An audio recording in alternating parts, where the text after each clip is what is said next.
So I want to tell you a little bit about how my friend Jimmy found Jesus, because there are people like him all over your world. And the people that brought Jimmy to Jesus, a loving wife who was trying to follow Jesus, a good friend who had been away from the Lord a long time and came back, a church that really cared, and people that spoke truth at the darkest time in Jimmy and Janie's life. They had a son, Michael. Michael was bipolar. And as often happens, they tried to treat it all with medication, and sad, but Michael got addicted. It ruined his self-esteem. He would tell his mom sometimes that I'm nothing but a drug addict and I'll always be a drug addict and there's no hope. And she'd say, "No, Michael, I know you're a good man and you can do better." And he would even talk about God, and he admired his mom's faith, but his dad had a religion, wanted to stay in that religion, but didn't really practice it. And Michael would say, I know there's a God, and I know, but not for me. It doesn't work for me. And they bought a new house and had a room for Michael, and he would be there, and then he'd be gone, be on the streets for a few days and come back. And he was in so much pain and hurt so badly. And one night when they came home, they found some of the writings from Michael about where he had copied Bible verses and talked about he knew there was a better way, but he just couldn't see it for him. That, in effect, saying, I know God loves and Jesus saves, but maybe not for somebody like me. They ran into Michael's room, and there he was. They called 911, and then they called their friend Ken. Ken had become a Christian at a young age and left his faith for a long time. But because of his wife and eventually some things in Ken's life, he turned his heart back to the Lord. And when Ken came back, he came back with a passion to be restored and follow Jesus.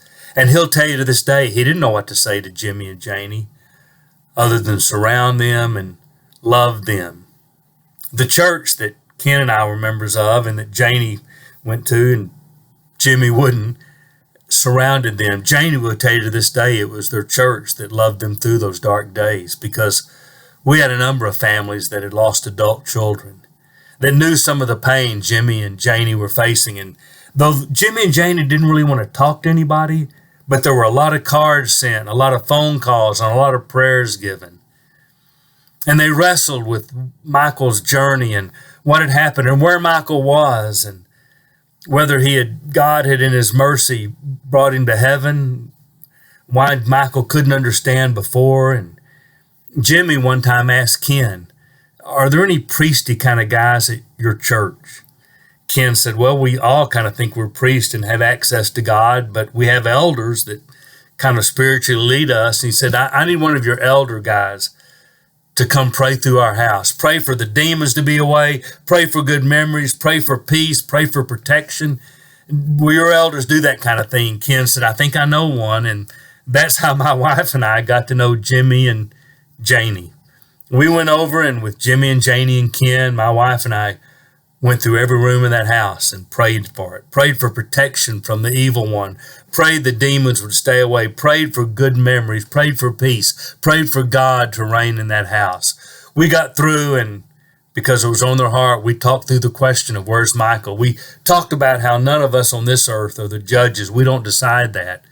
But that clearly Michael was on a journey, and that God's a God of great grace and mercy, and that God knew Michael's heart, even if Michael couldn't verbalize it and we couldn't get through to him. But we also talked about that if God had saved Michael, that we could tell Jimmy how he could be with him forever. And that was through Jesus. Now you're thinking at this point that, so that's where you got to tell your Jesus stories. Well, no, he wanted to talk to Ken because he knew and loved Ken and had a relationship. So he and Ken talked about Jesus. Janie and Jimmy talked about Jesus. And eventually, Jimmy was baptized into Christ, and it changed everything. From the time when Jimmy said, I didn't know if I was just going to open the bottle and drink myself to death, to a man who has found grace and peace and light in a hard world. Because at the darkest times of their life, a Christian friend pointed them to Jesus. A church loved on them. An elder helped them see the way to find peace and joy and hope. Just like for the Jimmys in your world, So I love my brother Jimmy. They're still faithful today. And there are Jimmys in your world, and you too can help them.